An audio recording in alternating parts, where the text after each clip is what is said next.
Okay, so what up, what up, what up? Hey, everybody that's in the chat. Hey, Per Kitty, Spinny Sparks, Moonstone, A9 Melody. Okay, so we are still reeling from Nyla's chat and Nyla's live stream that she just did, which I'll be sharing so people know the dynamic of the conversation and how to follow the pieces. Listen here, any man, I'm telling y'all right now that the last person that came up really just like solidified everything that we were saying previously in the live stream. And that always happens. It always happens, like men and a lot of the wayward and degenerate people of YouTube have a way of eventually pointing out all the points that you've made naturally. The points that we were making, he came up and validated towards the end. And he also showed us that he's somewhere doing something he ain't got no business on with somebody's child. So whoever that man was, because I'm gonna tell you something right now. There are two ways you can go when you've been touched as a child. Some people will become very, very protective and covering and they protect their children by any means necessary. And then some people turn into what happened to them. Some people turn into what happened to them. And the way that he got up there and the first thing out of his mouth and veil of protection was all black men aren't rapists. Nobody said that, sir. Nobody said that. So the fact that you feel the need to get up here and say that all black men aren't rapists, it makes me wonder what's going on in your personal life. Because why would you even feel the need to say that? Whenever I see men doing that in these conversations we have when it comes to sexual molestation and rape and sexual assault and abuse, and they all feel the need to say, no, all men aren't like that. Why do you feel the need to say that? Why do you feel the need to say that? Why do you, as a human being, feel the need to interject in a conversation in which you become the defender of the person that violated someone? Why do you need to be the person that's the defender? Why do you need to be the apologist? Why is that? Why do you feel comfortable supporting, whether it be indirectly or directly, a rapist, a sexual abuser, someone who has done domestic violence against a woman, someone that has physically assaulted or sexually assaulted children? Why do you feel the need to intercede in that conversation as an apologist? Why?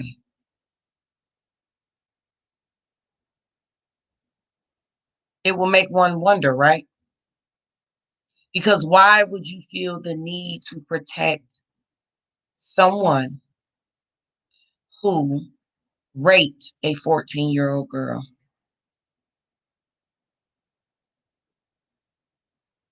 Why would you feel the need for that?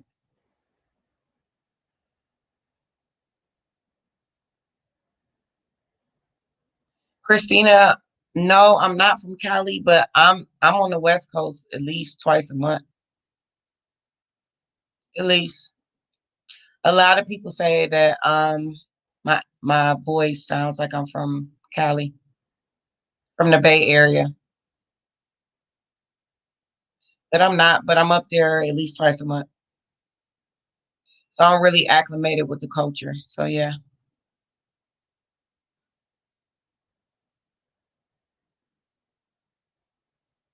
definitely, Cynthia.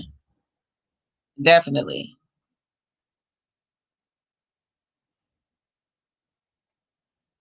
So it's like Once you see men, when we have these conversations and you see the men coming in to protect, just know there's a reason why they're protecting.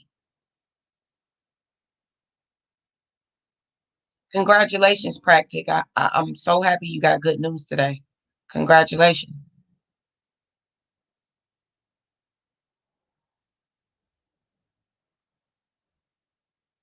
Whenever you see men feeling the need to become apologists for issues that are simply egregious towards women and children, it's because they're doing the same thing.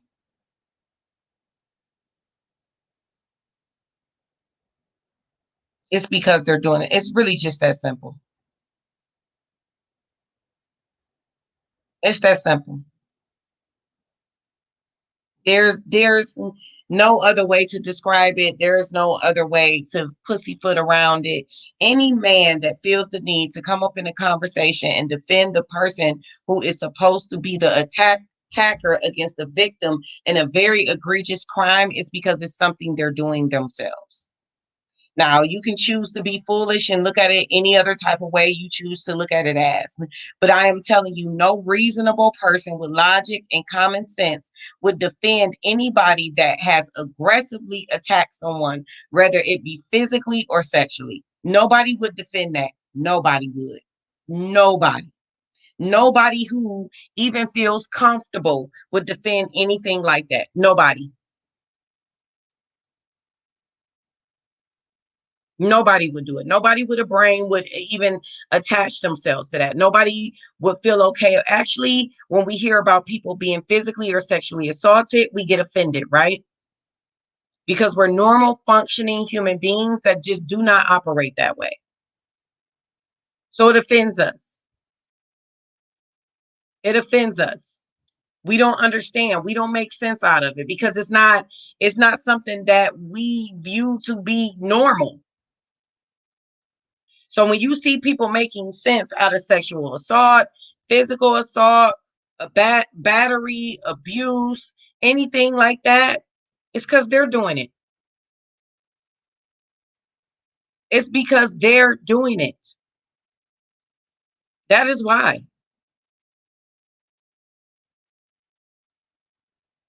That is why. Because there is no other reason why you will make excuse out of something like that. You don't even see it as like you're going to be offended by it.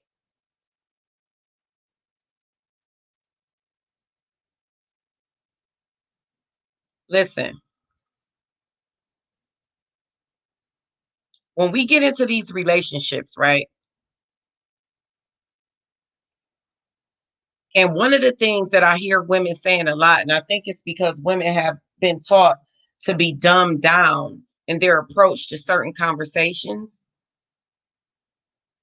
A lot of women view a good man as a protector and a provider. And those are some qualities of a good man.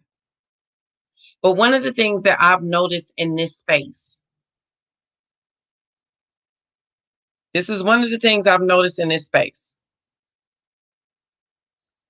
when it goes to the women of divestment, the women that are swirling, the women that are doing level up, the manosphere, um, what's his name? Kevin Samuels, all of these men and women in this space are talking about you leveling up.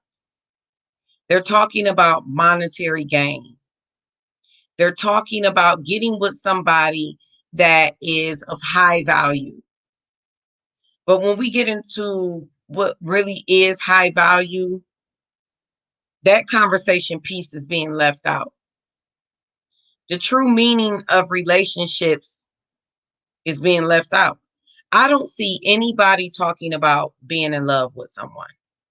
And that's really why I did this stream. But I just wanted to talk about what happened on Nyla's because we all just came from over there. Do y'all see anybody talking about just being in love and a beautiful aspect of being in love in these spaces?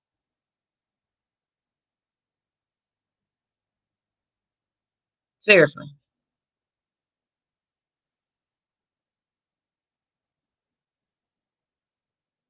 Do y'all see anybody talking about that?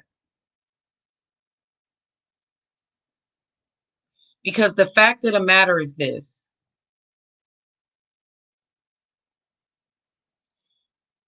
people have become so bitter, jaded, and hurt to the aspect of relationships because of pain and frustration of failed relationships, which I do understand. I totally get. But if you look at the key thing missing in all of these conversations, is nobody is talking about love and vulnerability. Nobody.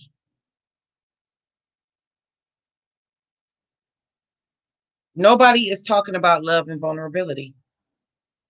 Nobody is talking about compassion and willingness. When we talk about relationships and providing and protecting, like I said, that is two aspects that a man should have. But I really think that people are super afraid to be vulnerable. And I think that's why that part of the conversation in all of these spaces is left out. Everybody's telling you what you need to do to change yourself. Go get your hair done, go get your makeup done. You're average at best. A good man is going to be a high value man. But what about his compassion? What about his willingness to be there for you day in and day out? What about his willingness to show up for you day in and day out? Because I don't see anybody talking about love, actual, true love. And I think that's because people are uncomfortable talking about love. People are uncomfortable.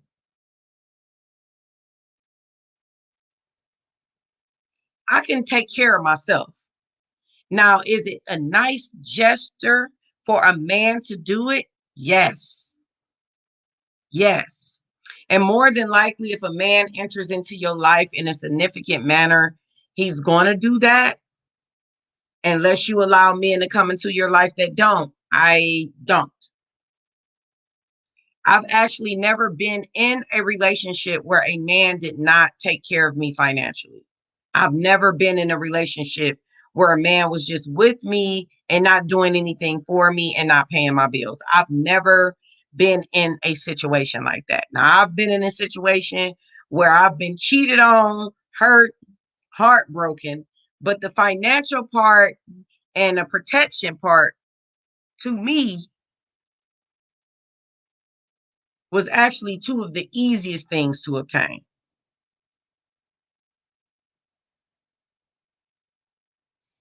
Because you don't have to be vulnerable and open when all you doing is helping somebody pay their bills and showing up when they need you, for some physical support.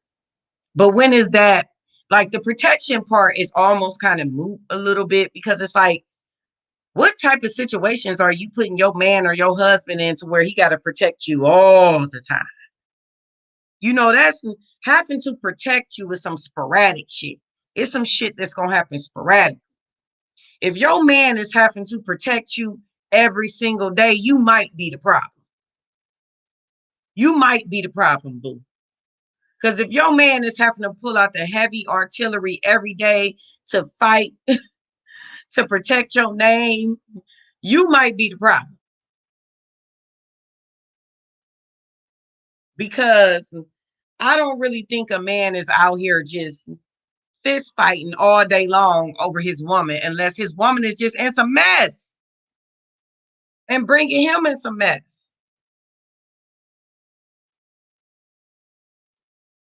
Unless you out here just messyboots.com, your man shouldn't be having to fight for you like that. So it's like the provision, protection, and providing it, to me, is the simplest part of a relationship. What's being left out of all of these conversations is compassion, willingness, love, vulnerability, all of that stuff. Nobody is talking about that.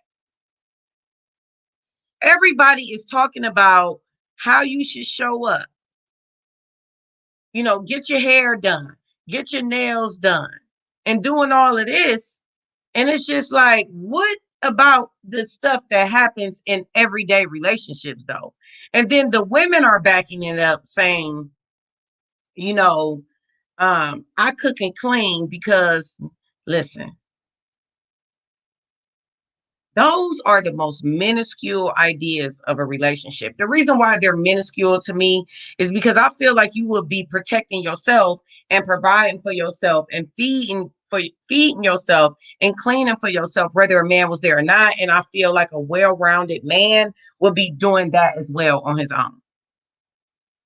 But it's the part about love that I see triggers a lot of people. People don't want to talk about love. And I really want to know people's love hate relationship with love. I'm opening up this panel because I want to know y'all love hate relationship with love. Because I noticed that when you talk about love, people kind of get offended and touchy. I'm gonna tell y'all, I saw some situations, right? And they were like on another platform. I saw it was two young ladies. I saw two young ladies. I saw two young ladies. One of them did a video because was happy that she was very happy that her man was coming to see her. So she did a little dance and she was super, super excited that her man was coming to see her. They tore her up in the comments. Men, women of all races tore her up. Like, why are you so happy just because he coming to see you? Made her feel bad. She did a little dance because her man was coming to see her. She was happy, and everybody tore her ass out the frame. I saw another video. A young lady knew her husband, not her husband, but her boyfriend, excuse me, was getting off work. They live together and they're very young. They're both in college and he works, but he takes care of home and she's just in college. So she knew he was on his way home. So she laid out his little clothes and underwear and t-shirt and his little, stuff to get in the shower. And then she went to the grocery store and because he likes buffalo wings and went and got the wings to make him something to eat because she wanted him to feel comfortable when he got home. She got over 5,000 comments. 5,000 comments of men and women telling her, don't no, mostly women telling her, don't do wifely duties if you ain't a wife. The girl was every bit of like 21 years old, still in college, living with her boyfriend. She wanted to make him some wings and make sure he able to relax when he get home. Can you tell me what's wrong with that? I really think people have been so hurt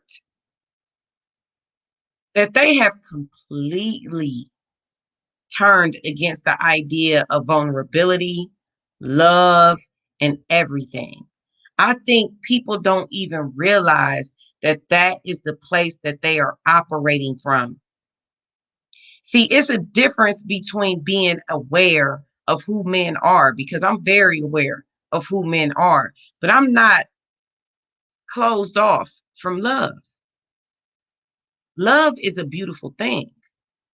And am I mistaken, or does everybody want love, or do none of y'all want love?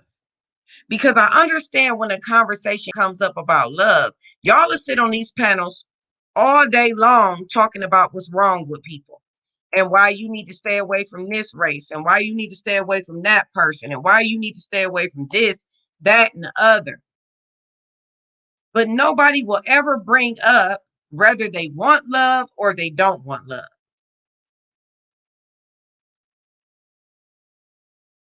I mean, I'm literally confused.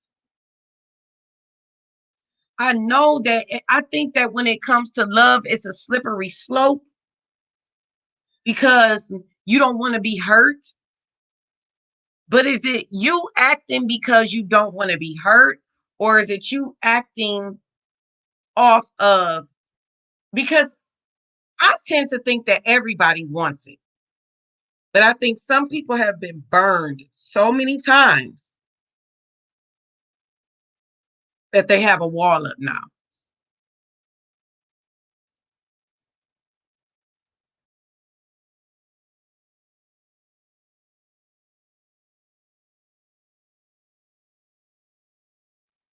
I think everybody has a wall up now. And I wanted to have this conversation with y'all because I think that y'all need to realize that it's okay to want to be in love. It is okay. Love is a beautiful thing, baby.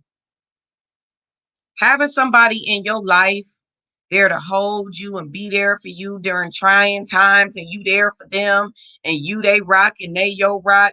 It's nothing wrong with you saying that. But I think that when you continuously put it out into the universe that that ain't what you want, knowing deep in your heart that's what you want, is why it ain't showing up. It ain't nothing wrong with wanting to be in love. I just, we need to talk about this, y'all, because I'm seeing that every time I say something nice about love, it's almost as if people cringe in my comments. It's like y'all don't even want to have the conversation unless we talking down on one another. Y'all don't even like, I understand that it's a lot of hurt, pain, and frustration. And black men done been out here running around acting a fool. White men done been out here running around acting a fool. White women done been out here acting a fool. Everybody been acting the fool. But at the end of the day, do you really want love, or are you just saying that you don't because of situations that have happened to you in the past? And do you not understand that that if the mere idea of love aggravates you, it's some work you need to be doing? Because I'll be happy as hell when I see people in love. Hey, Koja, what you think, girl? What you think? I think I used to tell people I got about 2 or 3 more bad relationships in me before I become that bitter bitch. I ain't there yet, but I was on my way. But I think people get hurt. And I always say, if you don't expect much, you can't be disappointed. I think they operate from that mentality.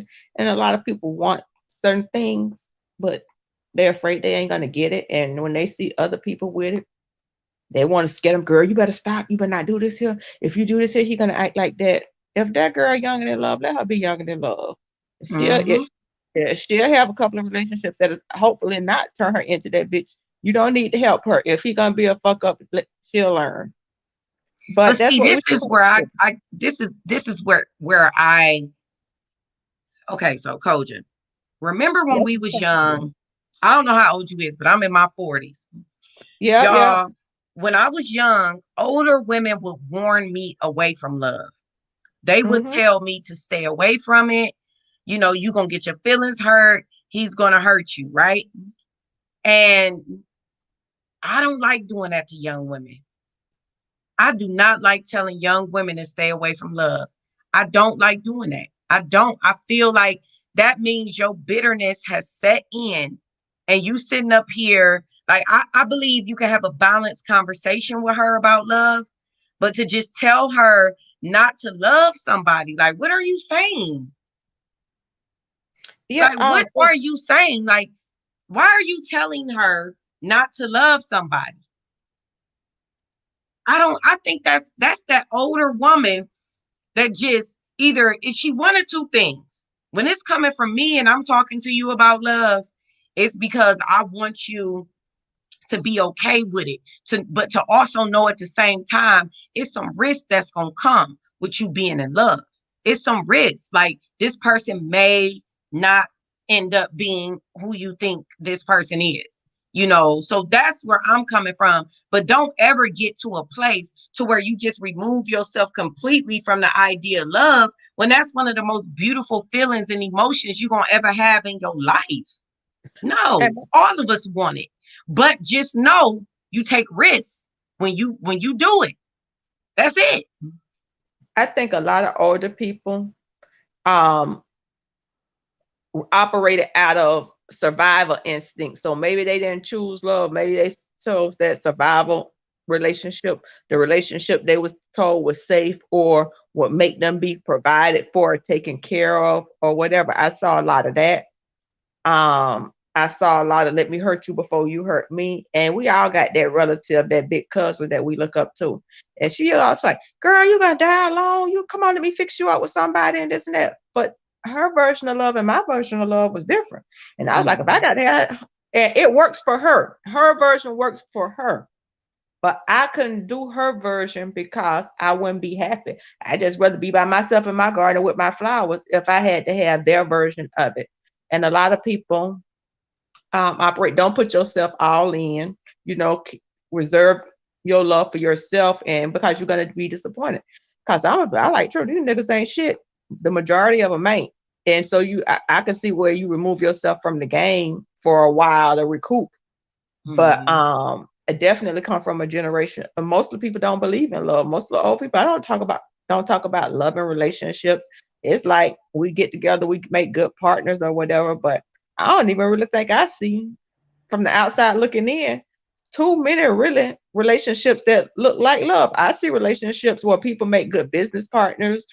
They she go hang out with her girlfriends, he go hang out with his guy friends, but it don't appear that they spend too much time together. And I think people, just settle for what they can settle for, just to have another person in the house, maybe to accumulate some things that make it look like they got the American dream.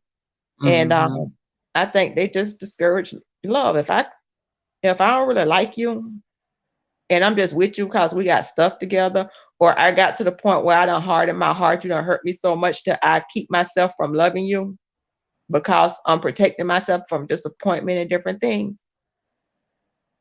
I don't know, but I don't believe we know what functional good love looks like.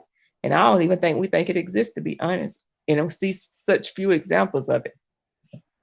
Yeah, that's what I was saying too. I think that, that's why I wanted to have the conversation, because I think that people view me one type of way and they don't understand. Like, I'm big on love. Like, I'm a sucker at heart. When I fall in love, I'm as sweet as pie, honey.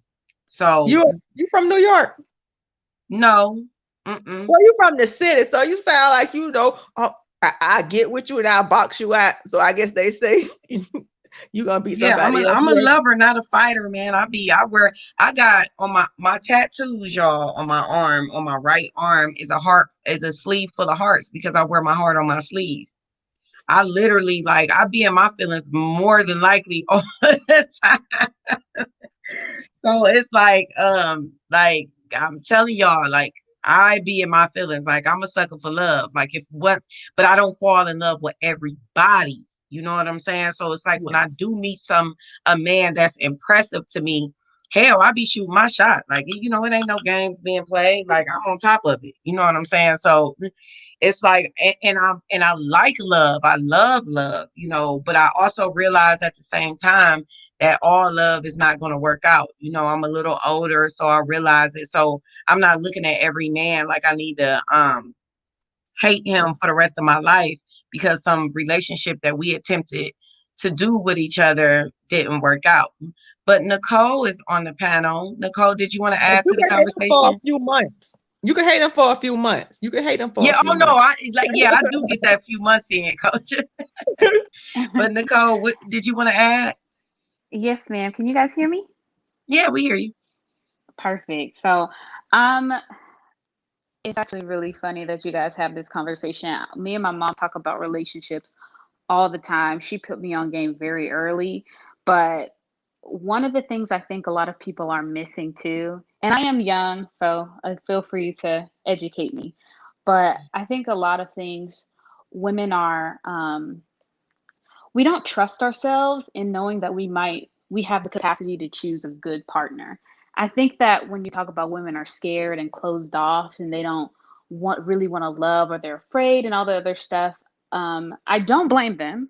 It comes with good reason. It doesn't come from nowhere. But I think a lot of us don't trust that we have the capacity to choose someone worthy of that. Because when you were talking about, I saw that TikTok of the woman excited for her husband to come home. She said he had been gone for like over a week and they had never been gone, separated that long. And she was so happy to see him and just so in love with that man. And I hate when people get upset because I'm like, I don't understand what the assumption is. If I see a woman who's doing all these wonderful things for a man and he's sweet and he looks like he loves her back, my assumption is, well, he's giving back to her what she needs, which is why she's doing these things for him. So it's always baffling to me when people assume, oh, you shouldn't be doing all these things for a man. Don't you ever do that? And it's like, well, he's probably doing it for her. That's why she's doing it. No, that's not always the case. But the ones who like broadcast it and stuff, sometimes that is the case. And I personally would rather, I'm an optimist. I would rather see the good than the bad in it because I would want that woman to be happy. But See, most that's what people I don't was really saying. have Like when I see stuff like that, I actually like I share it. You know what I'm saying? I'll be like so happy to see it. And I always make sure if I see a couple and they look so happy and they just, in that moment, I make sure to tell them, I'm happy for you. Congratulations. It's like I just think women don't understand that when you are closed off. And another thing to the young women in the chat, if you meet a man and he asks you what you're looking for, be honest. Stop trying to go off what he's doing. Stop trying to go off what he's saying. Stop it. Stop doing that. Don't do that. No, if the relationship is what you want and you trying to get to that marriage level, if you on dates and they ask that question, it's going to feel uncomfortable for you to say this. It is. It's going to feel uncomfortable for you to flat out just say, hey, I'm looking to find a partner. I really want to be married. But I'm going to tell you what it's going to save you. It's going to save you time. Because a person that's not looking for that same thing is going to feel like, oh my God, this is too much. She's going to expect me to marry her. And that's not true. It's not that you are going to be expecting that person to marry you, but that's where you want to be in your life. It's so many women that want to be married and want to be in love, but they are afraid to say it when men always ask that question. When they first meet you, they always want to know what you're looking for because they want to know how they about to play you, basically. Basically is what they want to know. So you just got to be honest and be like, listen, I'm looking to be married. If that's what you're looking for. If you are looking to be married, say that. If you're looking to just have a casual relationship, say that. If you're looking for casual or just a relationship or marriage, just say whatever it is that you actually want in your heart of hearts. Stop trying to sit there and play the game and go back and forth and pick at his mind and play little dumb little mental games with him. No, just say what you want. It's really simple. Like, just say it. And they're going to decide. Trust me, they're going to make a decision. You're going to be able to tell right then and there whether they want to whether they want marriage or not. Because when it's marriage, that's something serious, right? So a lot of men aren't going to know how to perceive that. They're going to want to think you just want to marry anybody. That's not true. Mm-hmm. So when you tell them you're looking for marriage, that should come with an explanation. Just say, hey, like for us older women, we ain't got time to be playing with you. You feel what I'm saying? Like nobody has time to play. Nobody. So it's straight to the point with it. Like, listen, I'm a little older. I'm past all this dating phase and stuff. Like, I'm really looking for somebody that's looking for marriage. That person could be looking for marriage too. We hear men on these dating shows all the time, these men saying, I'm looking for a wife. It doesn't mean that you're looking for that person that's in your face. That's just the end goal of what you want. You don't want to play around for too long. So it's like, I just think people need to start saying what it is they actually want and stop hiding behind fear. Because I think a lot of people are hiding behind fear. They are afraid to be vulnerable and just say what they want. And I'm telling you, saying what you want is the quickest way to get rid of a motherfucker. And I And Quickest if way. I think some women think if I tell him I want a relationship, I'm gonna chase him away because he gonna feel like I'm trying to get him or this or that. But I love to see people in love because it make me think, well, hell, there might be some hope for me. It's still some love in the world. I'm happy they had to Yep. make one for me. Mhm. But I'm gonna jump off the panel. I'm Okay. Thank listening you, to the Coach. I side always and appreciate when you enjoy come it. up. Thank you. Thank you. You And have a good I was gonna add too, along with it, Angela. It's for me personally, I think a lot of women, um, they put too much value in men's opinions and what they want. And when you're dating, of course, you need to care about the other person's wants and needs because if you want to partner with this person, their wants matter. But Mhm. when you don't know this person up front, foremost, it's what you want that matters the most. Before you get to know each other, it's what you want. And I think a lot of women go into relationships with men from a place of like desperation and fear, like you said, because they just want someone so bad. They're tired of being alone. They're scared they're never going to experience love because it's been so long. And from my perspective, I'm only 26. I turned 27 in a few months. Mhm. I spent I have spent my entire life, most of it being single. And Mhm. I never had a problem with it because I grew up with a bunch of men. I was never impressed by men. Mhm. So I was just like, it is what it is. And I always took the time to pour into myself, my friends, as an adult, not as a teenager, but my friends, my family, and myself. And then once I was like, I had an abundance of love and energy and stuff to give, that's when I started looking for partners. And then when they didn't work out, it was upsetting, but I was like, well, my life is fulfilled outside of you, so I'll be fine. And it made my journey a lot less traumatic because I didn't sink all my energy and spend these years and all this time jumping into relationships and with men who weren't good for me, who didn't want anything but to use me. And because I didn't need the validation, I guess I'm saying I didn't care enough.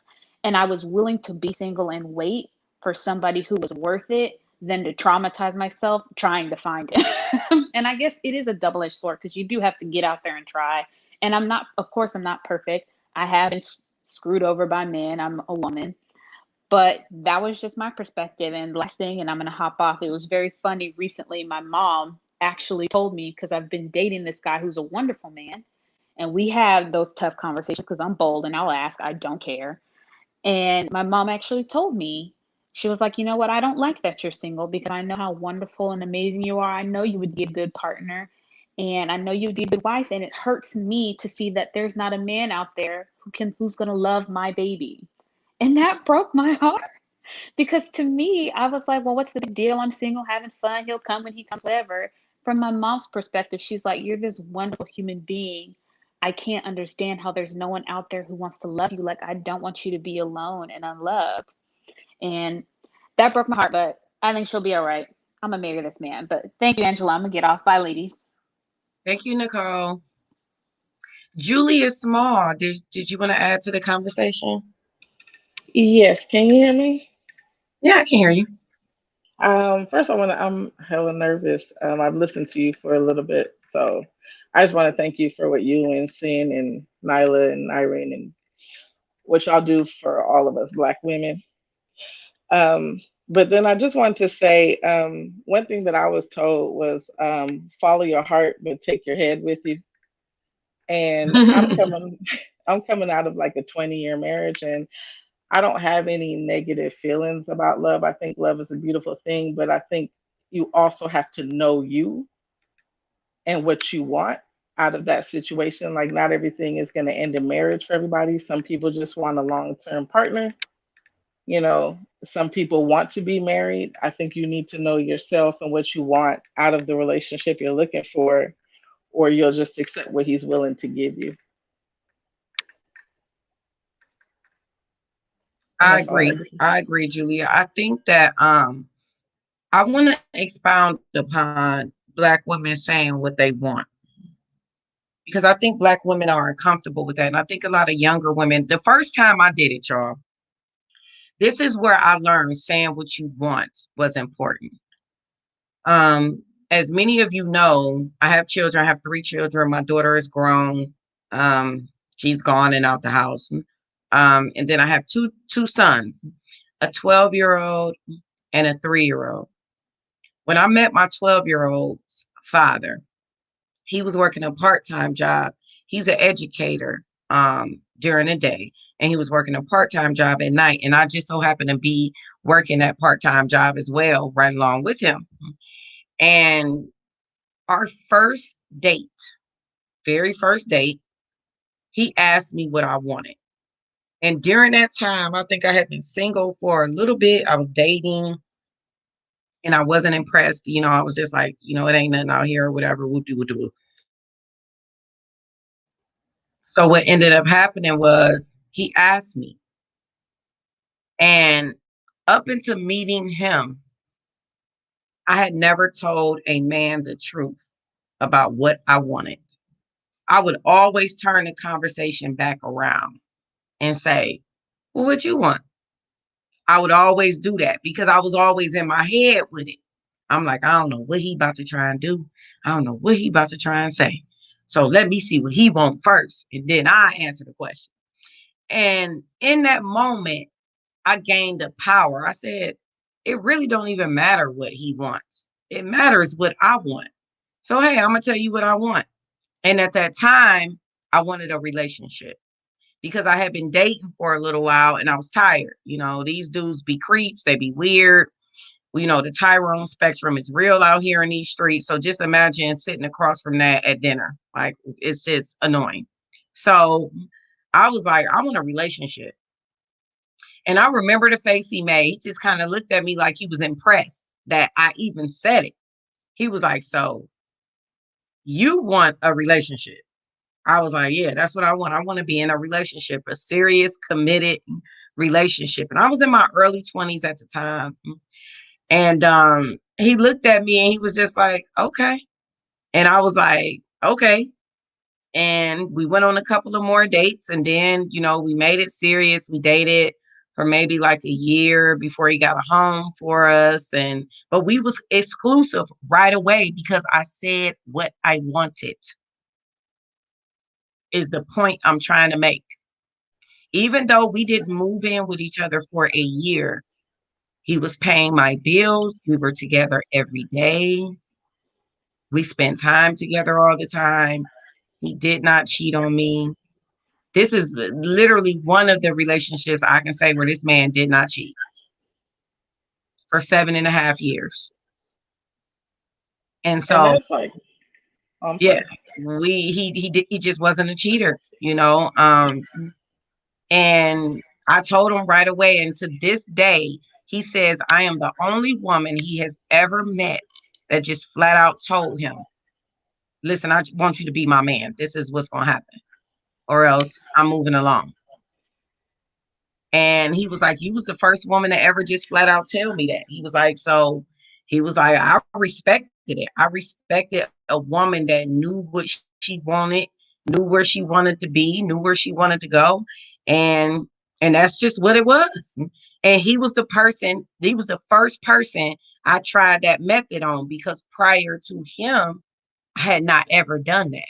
I would always be like, let me see what this dude on, because he probably about to be sneaky. So I need to see. And then I just started realizing, like, it don't even care it don't even matter. I mean, what he on.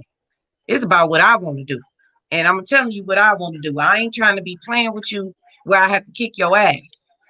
I want to be in a relationship, a committed relationship, a faithful relationship. That's what I want. And that man took it on and didn't feel no type of way and was like, all right, cool. That's what we doing then. And that's just what it was. and that's important because, like, saying what you want is so important in the beginning, Mm-hmm. because if you scare dude off, then scare dude off. That's not the one for you. Yep, exactly. That's what I said. Like, that's where I learned it from, though.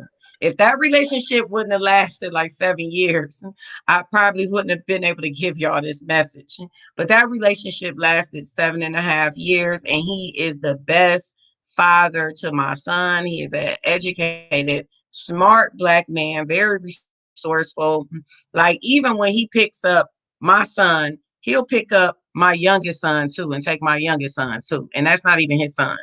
That's just how good of a man he is, you know. So it's like I definitely feel like starting to tell men exactly what it is that you want is extremely important. Don't play games. Just let them run off into the sunset if that's what they're going to do.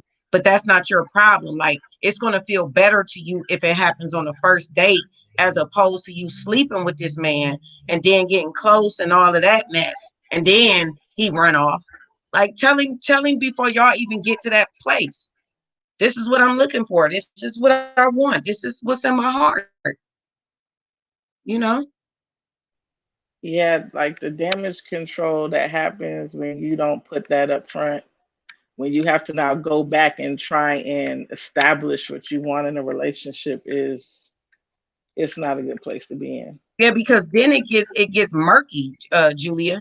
Because now they like, well, you ain't say that in the beginning. You know, when you give them the beginning opportunity to make a decision, there's nothing else they can say to you. They're like, I told you when I first met you what I was looking for. And so now Right. it's up to you. Like, what we doing? Right. Set that from the beginning. Have your standards in the beginning. Have what you want out of it in the beginning. Know what you want and need out of it in the beginning. That's the best way to get to that Yeah, it's like just being authentic grown. place. It ain't being disrespectful. It ain't none of that. It's just being grown. That's all it is being grown, y'all.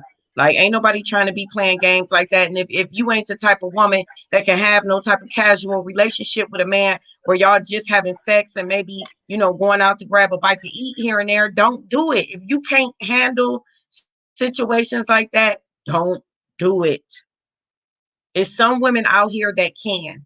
Not all can though. But Nico, did you want to add to the conversation?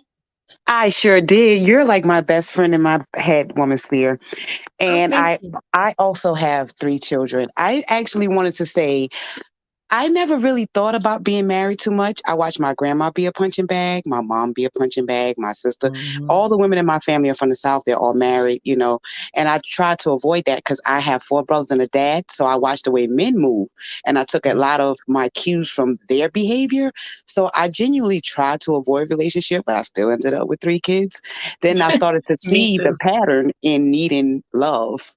And Mhm. I had love with the men I've been with, but I guess everybody see they have a different interpretation. If you think of it, woman sphere, a lot of our information comes from Disney and stories that's not real.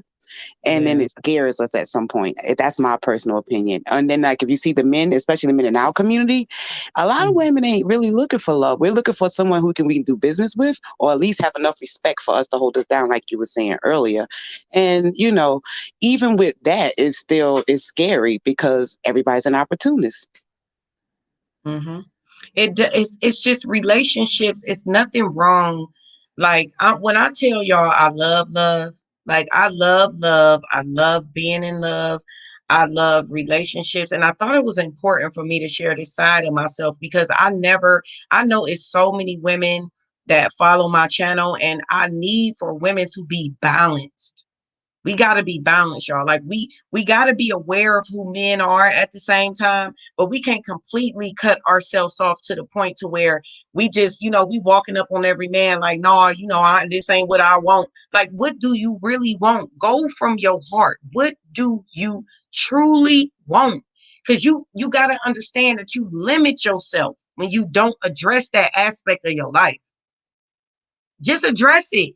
Like, who's like, if women are going to make you feel sad and silly and goofy for wanting love and wanting to be in a relationship, then they would, I mean, come on. They're not mature enough. They're not mature enough. It's nothing wrong with wanting to have a man to, you know, curl your little toes up next to and lay up with and throw the little good quilt over you. I don't know if y'all still do quilts. If y'all granny make y'all quilts, but my granny made me quite a few quilts. Okay. And I would throw that quilt over me and my man feet in a minute and be happy, smiling up at him, looking like a little panting dog. If you can't if you can't address that side of you as a woman, that you are happy and you like being in love and all of that stuff, like, come on, we have got to address that part of the conversation. Because all we talking about is what's wrong, it was wrong, it was wrong, it was wrong, it was wrong, it was wrong. That's what we talking about consistently. But I need to get to the true heart core of my audience and what you really want. What do you really want? What do you really want? Because you know that you can know who men are at the same time and still want to be married and have a family and all of that. You can want all of that at the same time. You can be smart and aware all at the same time. You don't have to be one or another. And we need to stop talking about high value and all of that. We need to talk about what's going to carry these long-term relationships, which is compassion and willingness, respect, and love. Willingness being one of the main components.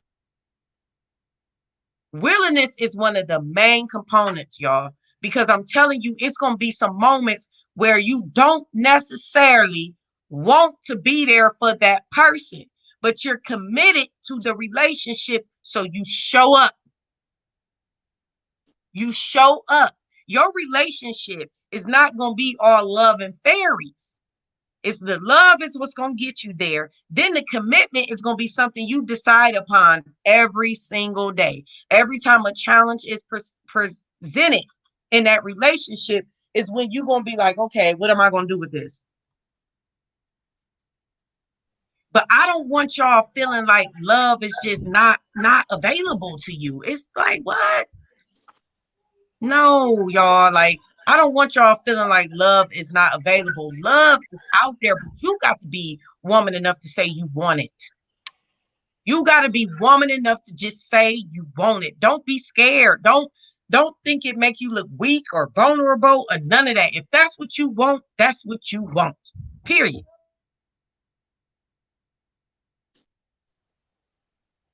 Woman Spear, Yeah, I'm listening. this morning I had, do you know why I actually wanted to speak to you? Because I said something toxic to my 15-year-old this morning. And I said, if you bring a black man in here, I'm going to disown you. I feel, and I know that's not right at all. I'm a black mom. All my children are black. And I just felt like it's going to be her best way to improve her chance of being loved in return. And I'm like, if it's been 3 generations and I've went from the South to New York, and I've probably seen 1 or 2 women who had husbands that all that suffering paid off. So I think most women don't see the benefit of being in that type of relationship versus, okay, and another toxic thing I've seen a lot of, when you say love and we think of I one-on-one. want to stop you right quick because Yes. I'm going to forget what I need to say. Okay. Okay, so what did it was your daughter? Yes. Okay, so let's talk about that. What did she say that made you say that to her? Was you just joking around with her or just having I conversation? was joking, and we were just saying it in passing because I have a 21-year-old. He dates outside of our race, you know? Mm-hmm. And I'm starting to notice like a pattern. And my son said something about he didn't want to be born. And I was like, oh man, sin's right. They're all dusty, you know? Mm-hmm. And then I said it to her in joking, but then I thought about it like, oh man, this could be bad for her, you know? Mm-hmm. So I really Did don't you know go what to back tell on the her. conversation and just go and talk to her and tell her? Yes, because they know I don't play, you know, I'm not into interracial dating. I'm not gonna, you know, I don't have anything against, her godfather's Italian. He knows this as well. It scares me to think of her being abused for loving somebody, you know, and this is what I was going to get to my next point. I think a lot of women are loving people at where you meet them and then just stopping. You get what I'm saying? I think that's where a lot of promiscuity comes from, or where we meet and we connect with people temporarily and then we move along, because the long term, like you said, with the good comes the bad. A lot of people are not putting up with that, and a lot of us are being sold love stories that we're talking about, as opposed to, like you said, to sticking it out and showing up for somebody even when you really don't want to be there for that person. That's really what marriage and love is. But I don't think a lot of us even know how to love like that. Okay, so I have quite a few questions. I think that it would like help how old is your daughter? She's going to be 16 in October. Some of this content might not be for her, but there are some more friendlier creators that you might, can introduce her to so she can listen to them and stuff like that. But, I would have had a deep rooted, because I think it's very dangerous for us to make our young daughters feel like any man is better than the next. You know what I'm saying? Because the fact of the matter is all men are tricky.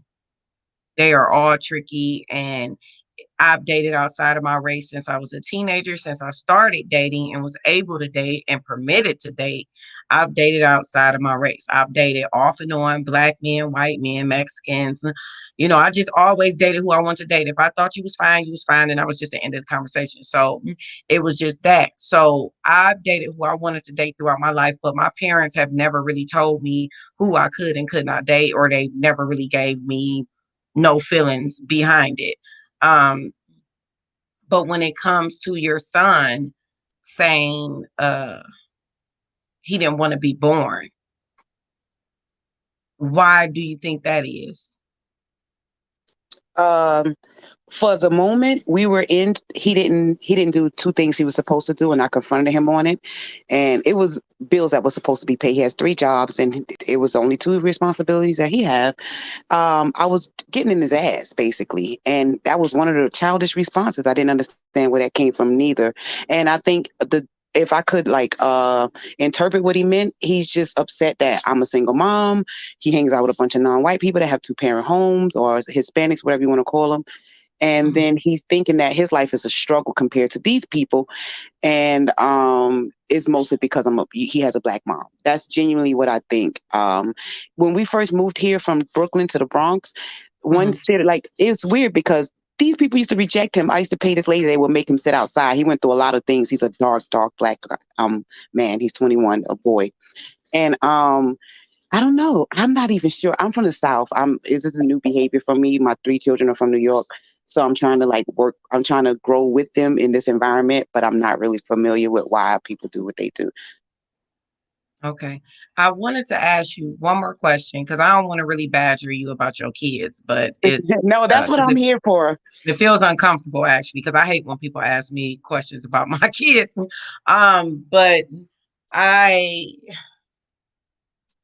I feel like because you have all black children, and this is what a lot of people don't And her understand. father in particular is color struck. He tells her constantly things like, "Oh, don't be around here looking and smelling like an African. Stay out of the sun." And it's Mm, weird. And that makes her even more Afrocentric, actually. So I would hate to be the person to tell her that she can't date black men.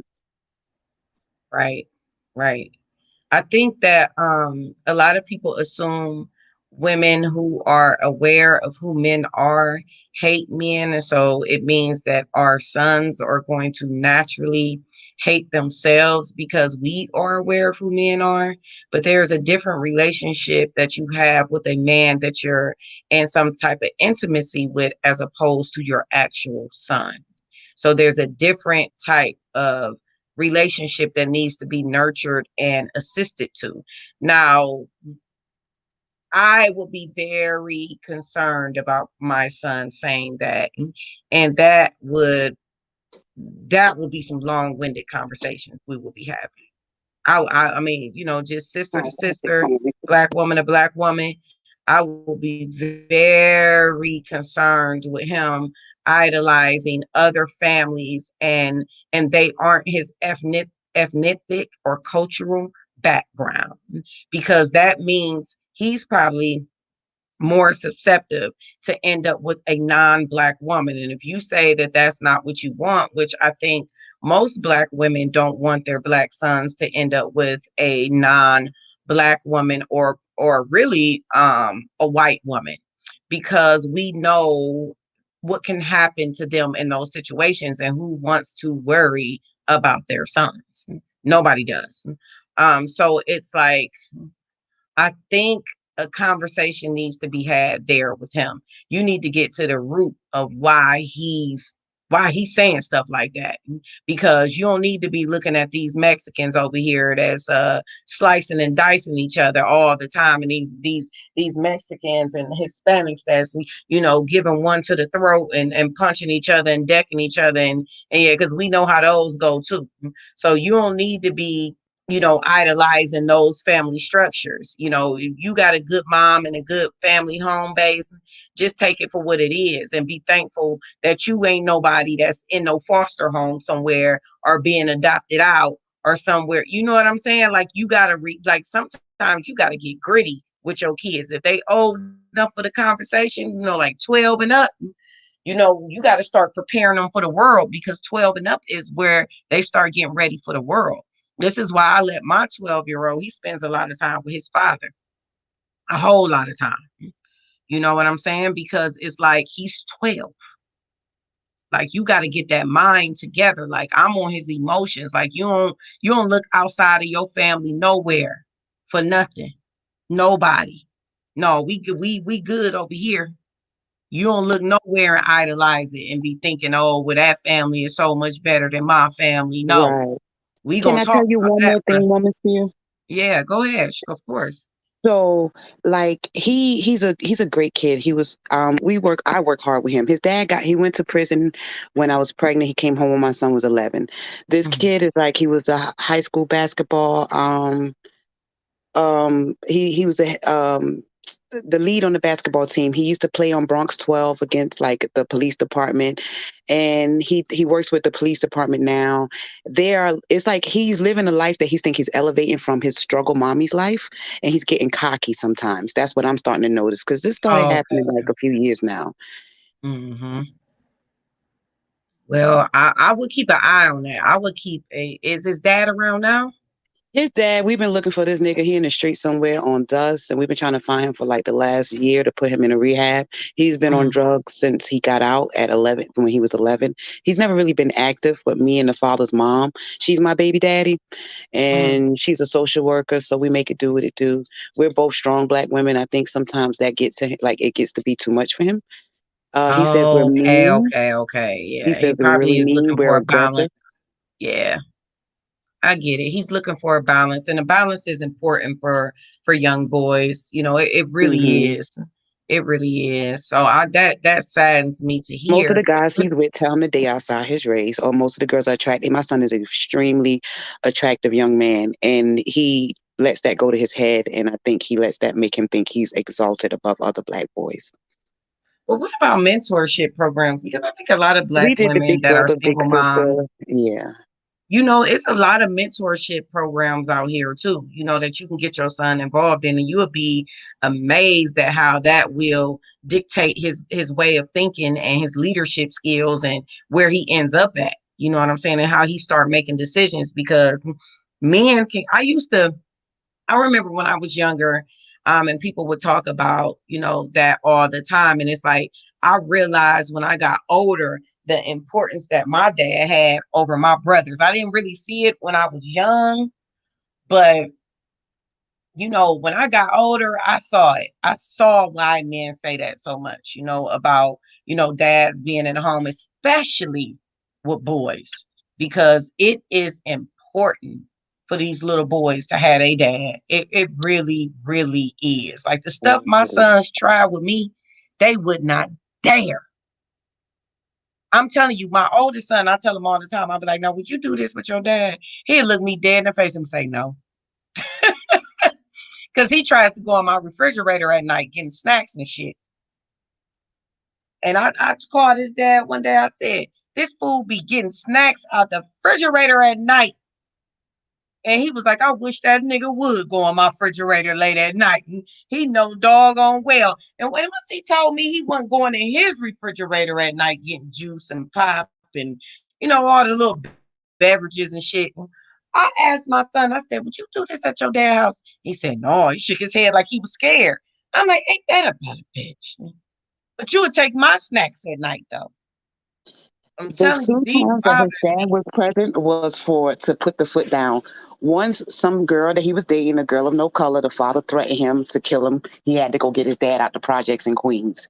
That ended up in, charges being Mhm. filed and warrants. And the second time was when I was telling you about the basketball team. They went on a trip, I think, to Nicaragua, and there was a picture on his page where him and a Spanish boy look a lot alike, but it wasn't my son. And it's a lot of people talk in New York. Long story short, they were calling my son gay because he hang out with Hispanic boys that do gay things when they're playing. And Mhm. and his father's never really active or whatever. And he came out of nowhere like, you better open the door because I want to talk to him. And he was like, "Oh, why would you let him, judge me, or why would you let him discipline me?" And nothing happened. Like, it ended up not being my son, and it was a learning lesson for both of them because the nigga don't know what his kid looked like. And I told my son, as a young black man, we don't play like that. So, he knows that his father's there, but he knows. But and I also work a lot. I used to be on the ambulance, and we did 12-hour tours. I'm sorry. So my kids, the oldest two, spend a lot of time with babysitters, and I was blessed with an older sitter from the South. And she's a married lady with her husband, but I think they used to fight all the time. My kid, the older two, are very shut down. Okay, well, I have somebody else on the panel. I wanted to see what she wanted to add to the All right. conversation. Thank you so much, Woman Sphere. Thank you Thank so you. much, Thank sweet. you. Okay. It'll work out. It'll work out. Trust me. It Oh, will. definitely. Thank you.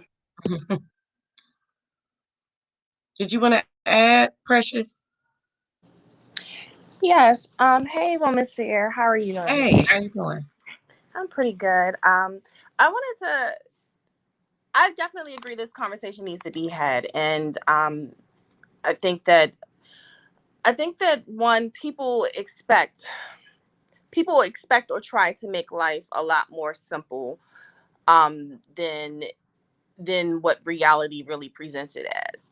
Life can be complicated, but we try our best to simplify it to the best of our abilities, right? That's how we navigate it, and but the idea is that your level of simplicity is supposed to grow as you start to accomplish or you get used to maintaining a level.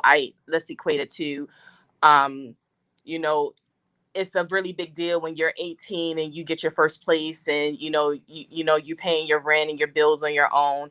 But when that same simple look doesn't hit the same when you turn 25 and when you turn 30. You're expected to grow in your complexity, right? So the reason why I say that is because I think that a lot of us are missing the conversations in our household. And when we're finally released, in order for us to obtain, whatever it is that we want to get in life, I think that by default most people lead by the heart. I know that I did when I grew up, and I grew up in a two-parent household.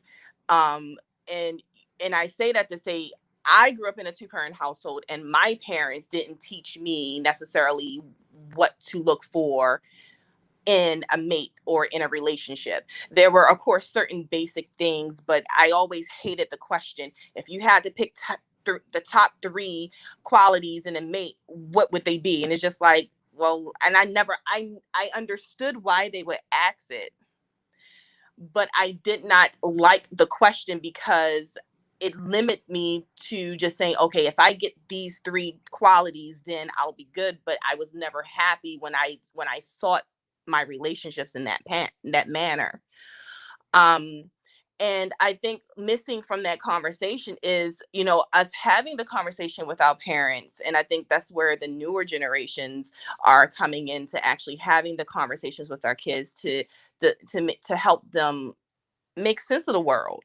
Um, but then we have to, when I say it's complex, you got to also remember that life is a bit more dynamic than what we would like to accept. Like, culture makes a difference, and all the aspects that play into culture, the music, the movies, the behaviors. And things have significantly changed in the recent generations, and how we behave and interact with each other. We can see it play out a lot in our music. I remember falling asleep when I was younger to a lot of love songs and thinking about love. And, depending on the situation, I could be falling asleep to some Boys to Men, or some some shy, or I could be sitting up here, talking, falling asleep to some Escape, talking about who can I run to. Like, it was all about love. Fast forward, what are we listening to now? Everything is over sexualized, talking about, uh, you know, WAP. yeah, right. And it's not to say that we didn't have that back then. Because I can't lie, I didn't know much about sex, but I was, dancing to Two Live Crew back in the day, and Sir Mix-a-Lot. But there was more of a balance. Now in not having that type of leadership or even guidance in our household that we're supposed to get from our parents, the rest of the culture is raising us. And you have a lot of girls that get caught up in the love and the love of things early on, and then you have some that become about business because they're trying to better themselves, but no one is being, like you said, teaching the balance. And I think that we have to build the building blocks to say, okay, this is the initial point, but this isn't where you stop. And I think that that's missing from our households and in our conversations, no matter where we are. The other point that I wanted to make was you were talking about protection earlier, and I too agree that protection and provision are very basic. But the thing that I wanted to say about protection is that you touched base on the physical, and what I've learned is that it's not just the physical, because I have never been with a man that I physically didn't feel safe, but emotionally, spiritually, mentally, that protection, I think, was what I failed to communicate in previous situations. So give you an example, and let me know if you disagree at any point. But I know, for example, I am a person that seeks words of affirmation, right? Like I need you to speak life into me. And I'm a go-getter. I go make things happen. I have no shame in doing what I have to do. But when I am spending my quiet or most intimate moments at home and I'm sharing it with you, you may see some of the veil come through, where it's just like I go through the process of questioning myself because I'm trying to figure things out because I don't know, but I trust my ability to adjust and adapt. I have had individuals that saw those weak areas, and unbeknownst to me, I allowed the manipulation of that to actually hit me. And it's not something that's overt at first. It can be very covert at first, and like where it's fueling the doubt, or causing more confusion, where normally if I was by myself I would get more clarity or find a path and just say, all right, I'm gonna figure this out. Or another more common aspect is, and I've been guilty of this on both sides in my younger relationships, was protecting my mate's image. So if just no one is in your relationship day to day, but if you are having an issue with your mate, why are we having, I shouldn't, just because I had an argument, I shouldn't run to my girlfriends or my family and be like, guess what this dude did, and he did this and this and that. And I'm not telling them or sharing with them all of the good things. I'm only highlighting the bad things. And so that protection of, protecting one's image to people who are outside the relationship becomes important. And again, arrow things with balance, because you have some people who go the complete opposite when they're completely being abused. But I'm ultimately saying, for me, I found that protection was significantly more complex than just the physical. It was all the other aspects that made me feel protected. Can I be emotional with you? And we talked about vulnerability, but that's an aspect of it. Like, can I tell you, my deepest thoughts or my deepest fears, and I'll not allow it, and not allow you to abuse it and use it against me. And I think a lot of women will agree is that a lot of men are manipulative. And one of the things that I was told by older women is that you never tell a man your weaknesses or your deepest fears, because they will use it against you. I have been told that, and I have seen that happen. But again, the question becomes, when do I do it? Because there has to be a time when I want to do it. And the final thought that I'll say before, I'll be quiet for a while is the idea of love and desiring love. I think that a lot of people don't realize that love is both an action and a feeling, right? A lot of people that I've talked to have either said, love is this or love is that, but not explain like you both feel it and you do it. And as you said, it's not always comfortable. You're not going to always feel like loving and being there for your family. So why? But the idea is that you reinforce love by showing up consistently, whether or not you want to or not, and you do it from a genuine place, not from a position of, of anger or even, I think, how can I say this? You ever had somebody do something for you and then the first chance they get when they're upset, they throw it back in your face? I don't know what that's called. Mm, I don't know what that's called, but yeah, my like, younger It's called brother. reneging. right. And and so, like, I've had that happen as well. It's just like, well, I didn't even ask you, but it's kind of crazy that this is how you are throwing it back in my face. Meanwhile, when you come from a truly giving place of love, right? I can't count what I did for you. Like I like it, like I because I wasn't keeping score, but I genuinely gave to you. And I will say that things like that cause you to have a situation where you have to be able to find the right balance and not be afraid to walk away. And I think a lot of women see where we get thrown in our heads that we have time, we have expirations, and that that we have to have certain milestones by certain periods of time. And so when you start putting time into a guy, you are more likely to put in more time before and be more time in to try to salvage or make something work, because you hope that things would get better. I would say that it's the equivalent, and I've been in situations like this. Like, I've fall for a guy the first 6 months. I would say it was love bomb. Like, I would get love bombed. Everything would be great. It would be good. It'd be awesome. But then the next 12 or 16 months, I'm trying to recapture what we had from the first 6 months, and not knowing that when that man chose to switch it up or not do the things that he did to get you or to keep you or to grow with you, you should have walked away. But but going through these things, I had to learn how to navigate my relationships, and that wasn't told to me. So I would just say that I think that these conversations need to be had, but we also need to be able to recognize that we all got to start from somewhere, but we have to start putting the information out there for both men and women to start to learn to develop their relationships, and recognize at the same time recognizes the differences between men and women, because there are significant differences, but we got to respect that.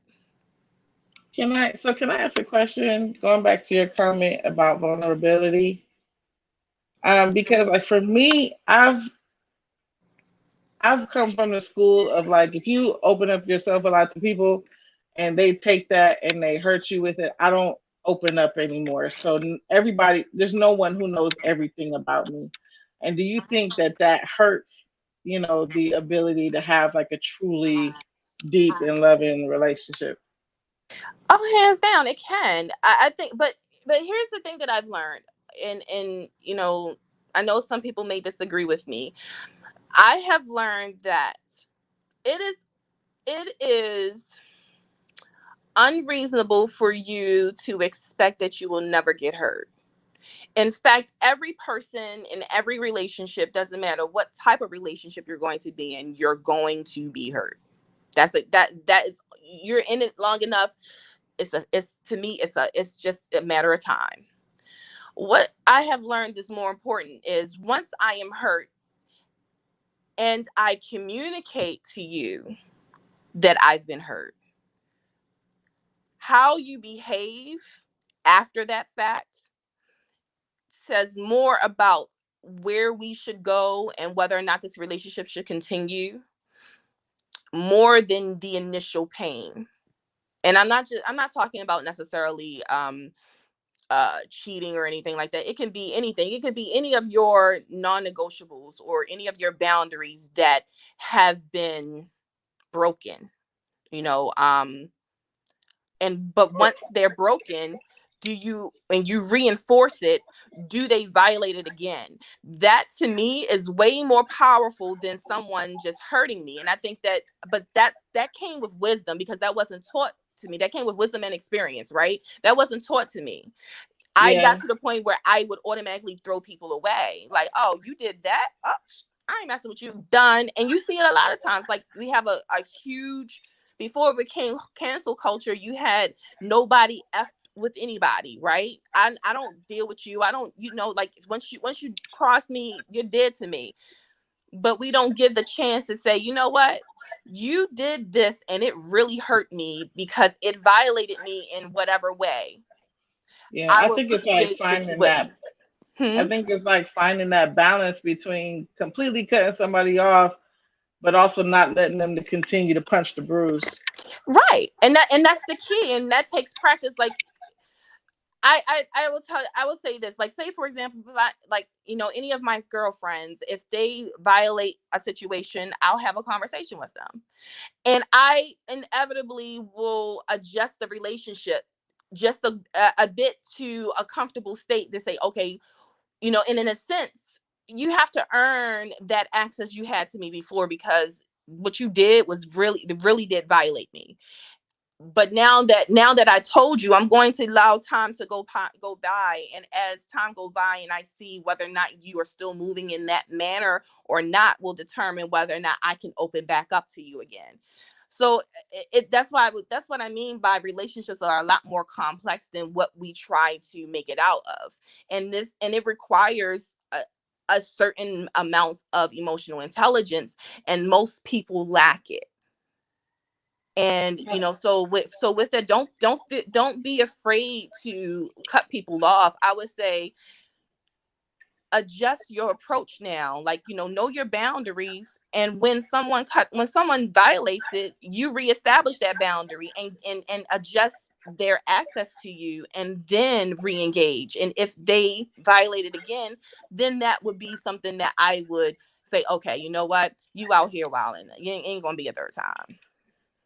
Yeah, and I just I have one more thing to say, and I'm just gonna jump off. But going back to your comment about households, like my parents are West Indian, so my conversations with my mom about relationships was don't get pregnant. And that was just about it. So when I had my own daughter, because I have 4 kids, so my youngest one is my girl. And when I had my own daughter, we had way more in-depth conversations about relationships, roles, all of that, because it's so important to get that in. Because when you don't have someone talking to you and talking to you in depth about relationships, you go out there and you make hella mistakes. But that's all I wanted to say, and I want to thank you guys for having me. Thank you. Thank you for coming up, Julia. I appreciate it. And thank you, Precious. I'm going to wrap this stream up right now, because I have some stuff I gotta have planned that I gotta do. But I thank you guys for coming over and chatting with me about love, because I feel like we don't talk about love enough, and I feel like everybody is just too tough for their own good. It ain't that serious, not all the time, y'all. It's not that serious all the time. So a lot of that can become a little extra at times. You got to be able to show a different side of yourself. It's about balance. It's what it's about. It's about balance. And this is Woman Sphere. You guys be easy.